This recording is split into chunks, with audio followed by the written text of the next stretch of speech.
Bom louvar ao Senhor, né? Deus, Ele é digno de receber toda a honra e todo o louvor. Na realidade, Ele nos fez exatamente para isso, para todos os dias da nossa vida.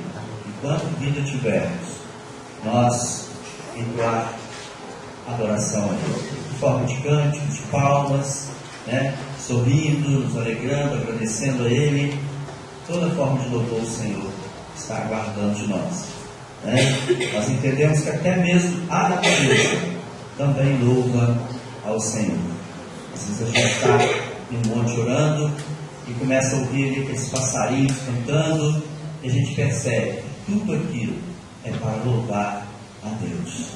De repente você vê aquela brisa, né? Aquele vento suave que bate ali nas folhas, e elas começam a como se estivesse dançando, e você percebe que elas não estão fazendo nada mais, nada menos do que louvar a Deus. E nós precisamos fazer isso, porque nós somos criaturas racionais.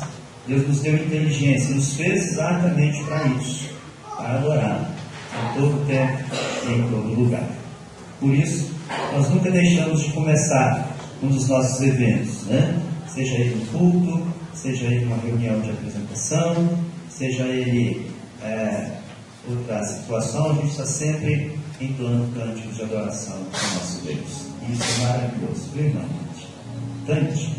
Tem um ditado aí na terra, diz que se você está triste, você faz o quê? Né? Cante, né? Então também tem recomendado, se você está triste, se você está alegre, não importa como você esteja, louve o Senhor, adore o Senhor, entoe cânticos ao Senhor, e você vai perceber que você vai ganhar força. Sabe por que você ganha força quando você louva o Senhor? Porque o Senhor se alegra. Ele se alegra quando você adora Ele.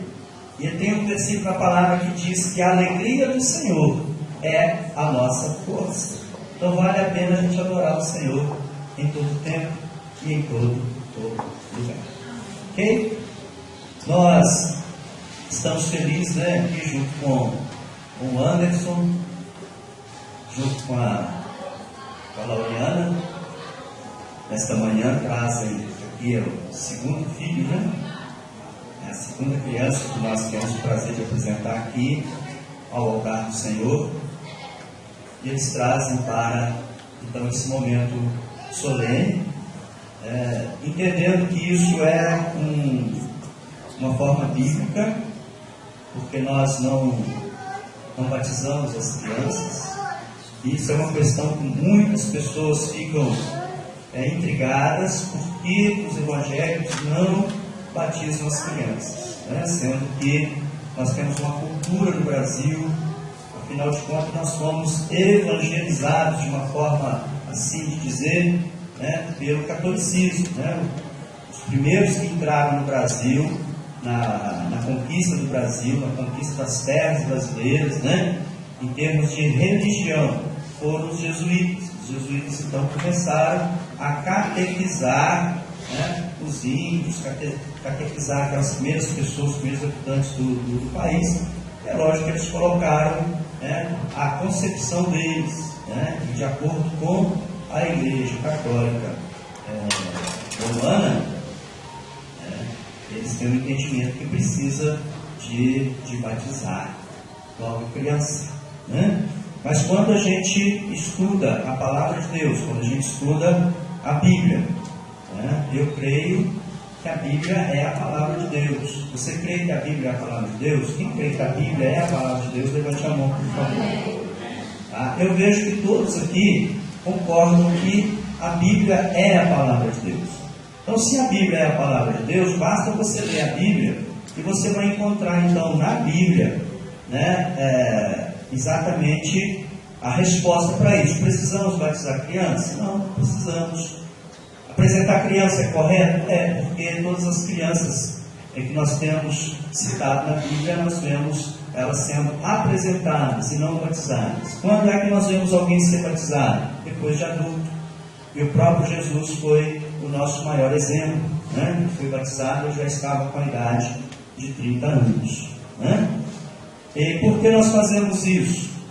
Porque o próprio Jesus ele veio para trazer a salvação para toda a humanidade, para nos resgatar do pecado, da maldição, né, da desobediência de Adão, né, que nos lançou aí a esse tempo de sofrimento, a esse tempo de tristeza, de dor. Muita gente fica falando, por que Deus permitiu? Deus não permitiu, Deus deu a opção para o homem de escolher, né? E Adão, lá nos primórdios da humanidade, ele escolheu desobedecer. E quando ele desobedeceu, entrou o sofrimento, a tristeza, a dor, né? A própria morte física para o ser humano. E Deus então fez um plano, esse plano de resgate do homem, da comunhão do homem com Deus, incluía Jesus vir como homem, né? Suportar a tentação que Adão não suportou.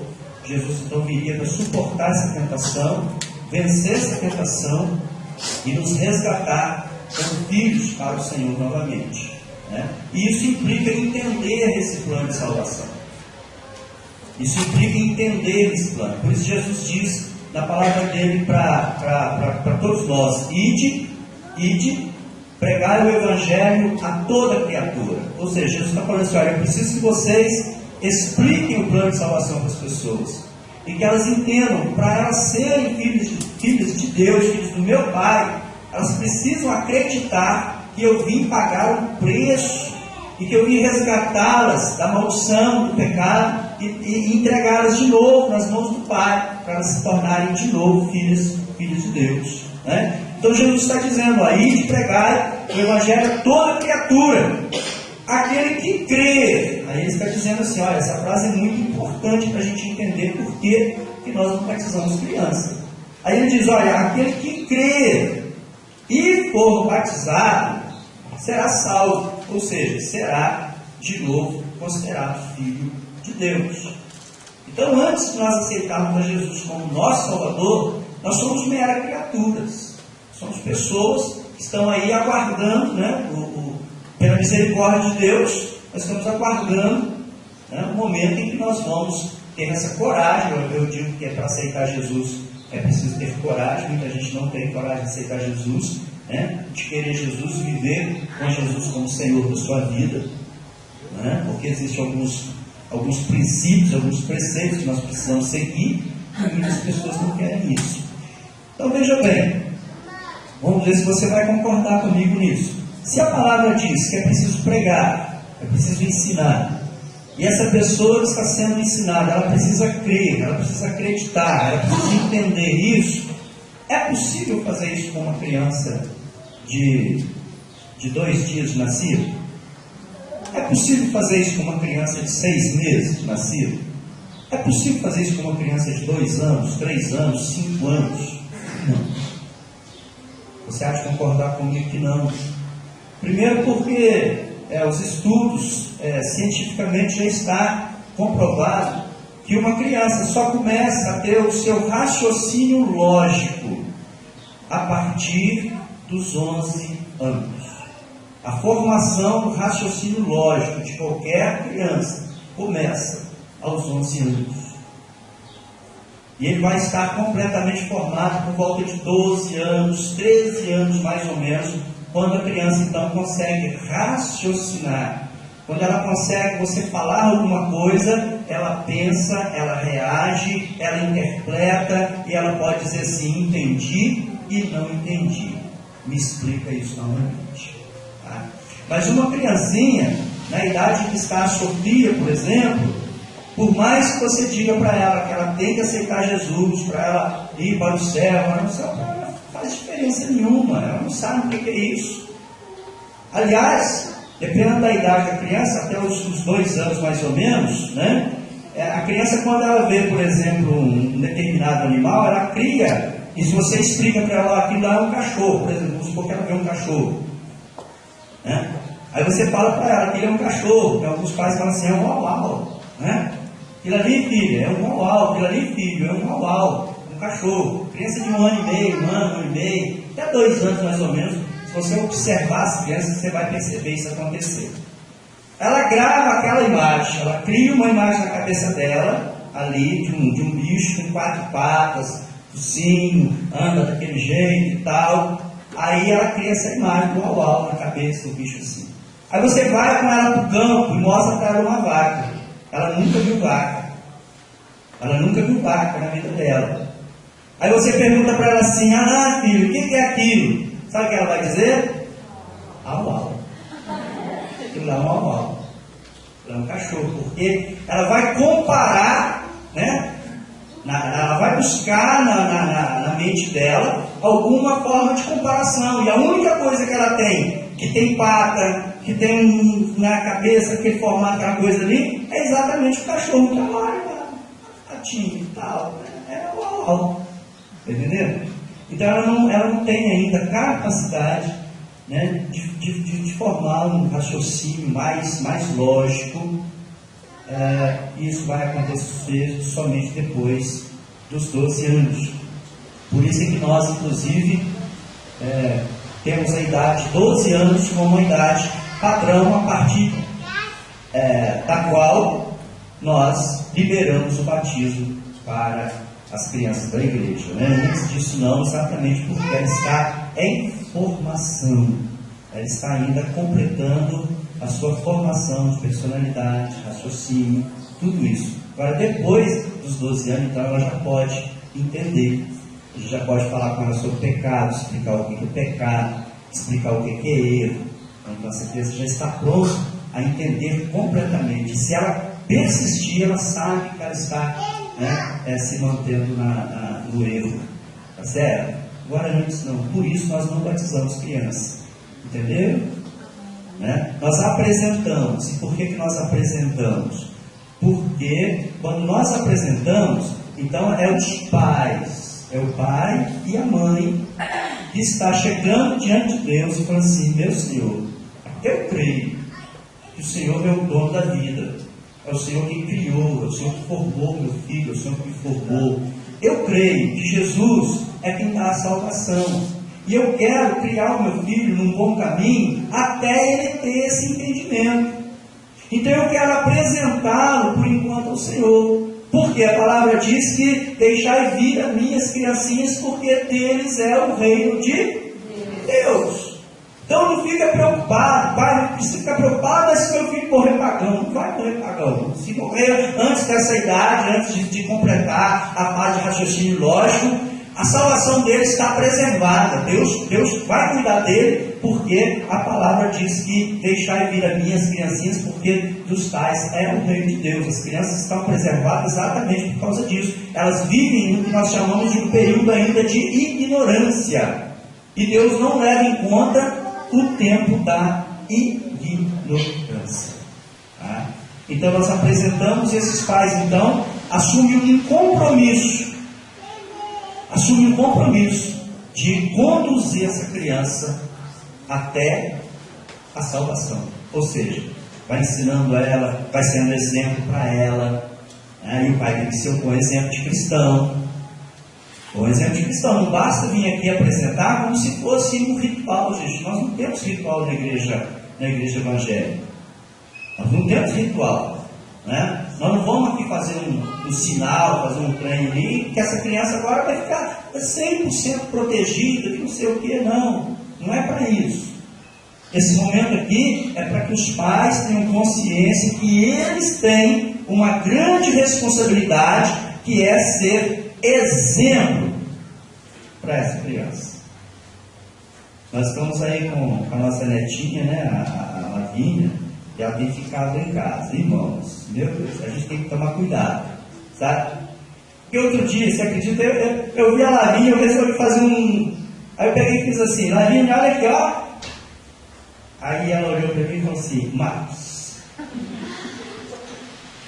Aí Marcos, eu fiz mais um, mas eu não vou fazer mais, que agora o coração do velho não aguenta, né? Sabe o que ela fez, irmão, logo em seguida?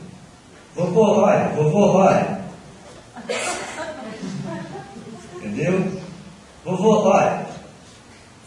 Aí ontem ela chegou lá em casa, né? A Tânia virou e falou assim: Lavínia, desfila, Lavínia. Ela... Então, o que a criança faz até um determinado tempo? Ela imita, ela copia.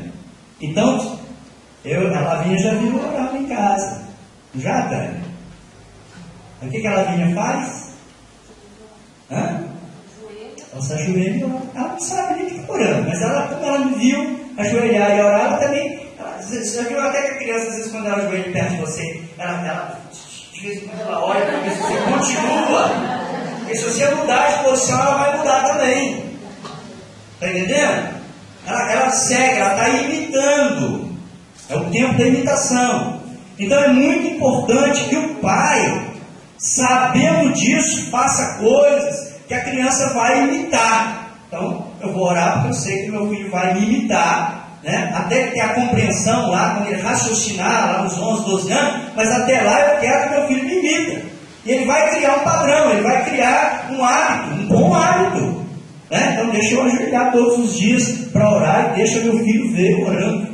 Né? Você vai orar na hora do almoço, você antes de começar a comer, ora, né? Ou abaixa a cabeça, ou faz alguma coisa, a criança também vai fazer. Por enquanto ela não vai compreender, onde ela vai te perguntar, quando ela começar a raciocinar: pai, por que o senhor baixa a cabeça toda vez que vai almoçar? Aí você fala: meu filho, porque o papai está orando, agradecendo a Deus pelo almoço. Então você faz a mesma coisa. Então, como eu tenho lá, a fazer agora com entendimento.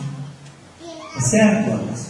Então você, Anderson, e vocês, Lauriana, os padrões para os seus filhos, do seu filho. Tudo que vocês fizerem, eles vão imitar. E se vocês moram, por exemplo, com os avós têm que ter uma preocupação grande também, porque tudo que fizer dentro da casa, vão imitar. Então vocês querem realmente entregar essa criança para o Senhor, vocês precisam ter esse pensamento: eu sou do Senhor? Eu tenho, a minha vida é do Senhor? Para eu poder entregar o meu filho para o Senhor, ao ponto dele reproduzir aquilo que eu fizer, porque eu sou do Senhor, vou fazer coisas do Senhor, eu vou falar coisas do Senhor, ela vai ouvir eu falando coisas do Senhor, ela vai me ouvir louvar, ela vai me ouvir orar, ela vai aprender tudo isso, porque é isso que eu vou ensinar para ela. Vocês precisam ter essa convicção. Vocês não podem simplesmente vir aqui, apresentar, a gente orar, como se isso fosse dar uma proteção para a filha de vocês, porque isso não acontece. Isso não acontece. Deus deu a vocês o privilégio de educar, de cuidar e de proteger essa criança até que ela saiba caminhar por si mesma. Isso é obrigação de vocês, né? Nós, como mentores espirituais, como pastores, vamos ensinar sempre vocês a isso. Vocês estarão sempre prontos a isso, uma vez que vocês participam do trabalho na igreja. E vocês têm a obrigação de repassar sempre isso para essa menina, para que ela possa crescer assim no caminho do Senhor. Amém?